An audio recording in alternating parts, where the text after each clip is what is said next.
stars, welcome back to today's workout.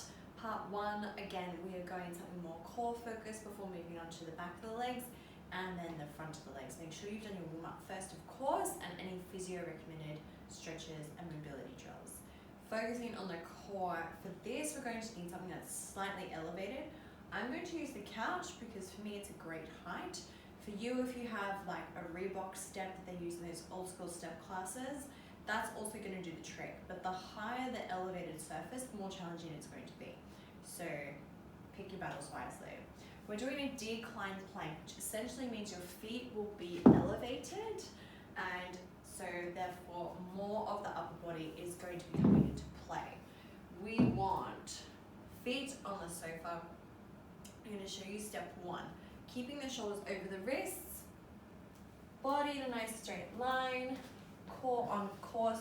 Squeeze the front of your leg, squeeze your core, quads and glutes to hold you in that position. And that is step 1.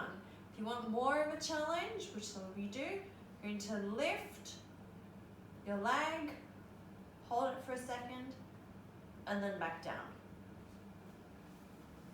So, no need to lift overly high.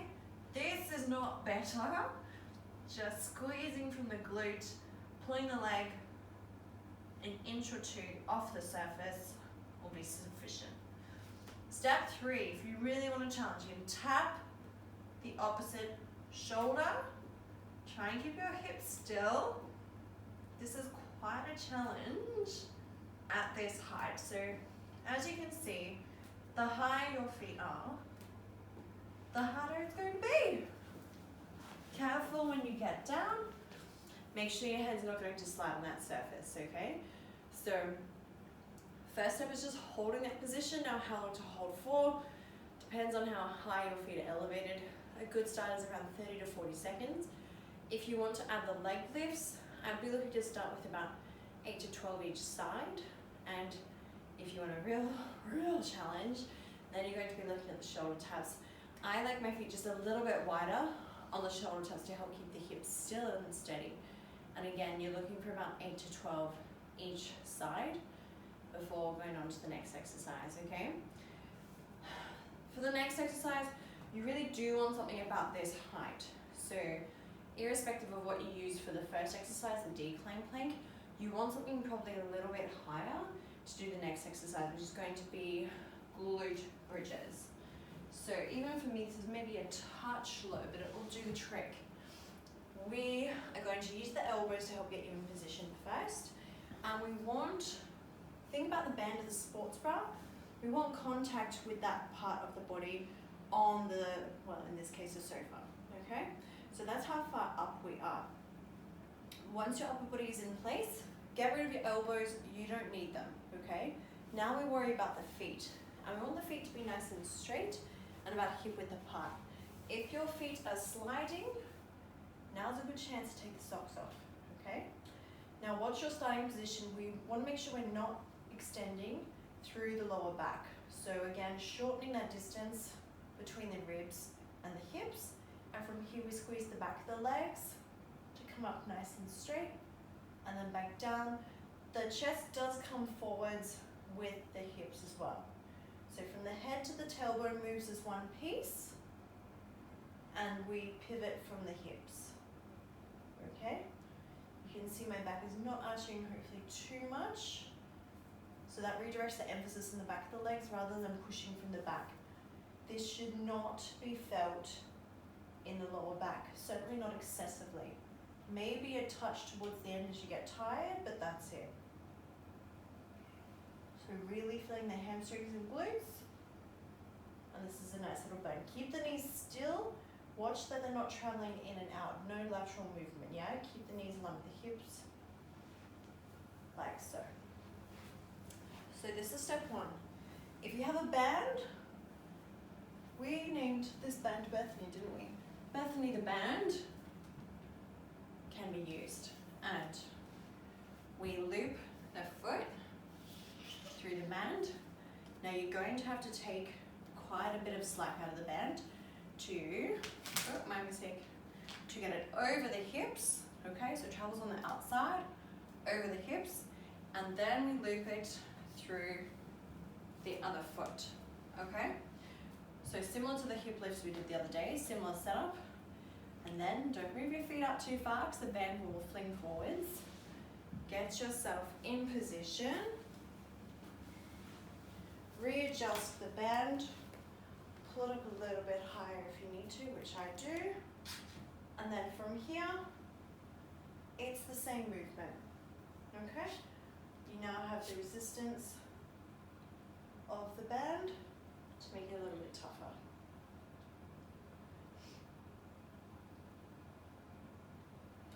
Now, of course, we can make this harder again by adding weight. So if you have weight, if it's a plate, a kettlebell may work.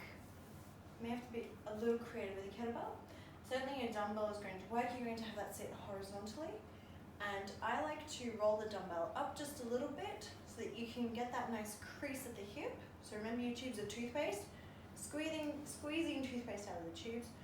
Roll the weight back as you come up. And then roll it slightly forwards towards the knee on the way down. Again, watch your lower back.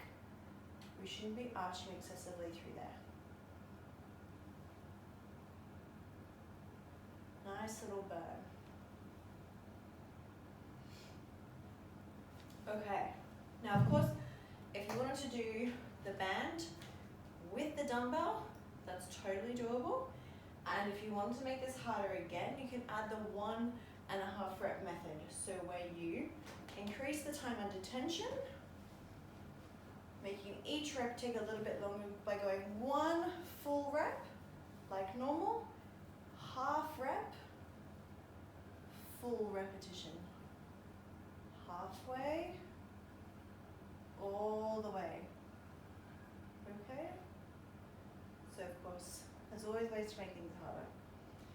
Moving on from here, we're going to do a wall sit, and this is definitely one that you want to remove your socks for, because we do not want any excessive slipping or sliding.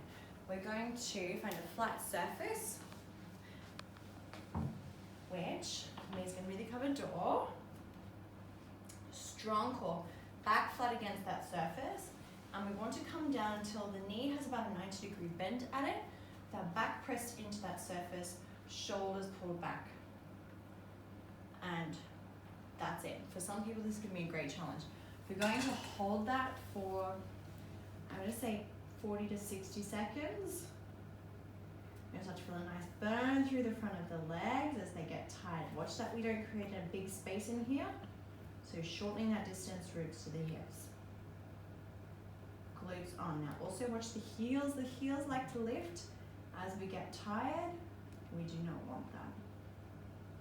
Now of course, if you want to make it harder, you can. If you have a plate is going to be great. I had to say it, it rhymes. And of course a dumbbell, you can hold a dumbbell across the shoulders. Kettlebell, you can sit a kettlebell, one on each leg if you want to.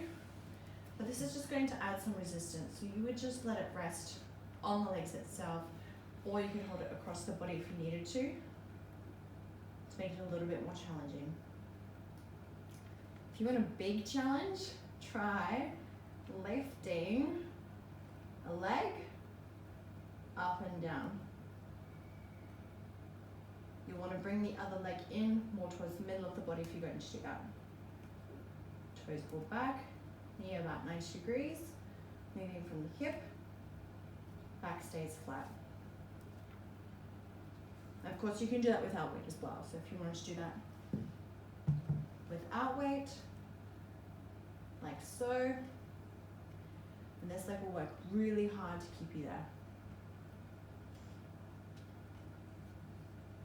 And that should be sufficient torture for part one of the workout. Remember to have some rest, take a big drink before you're repeating, and then we'll go into step two. I'll see you in that video.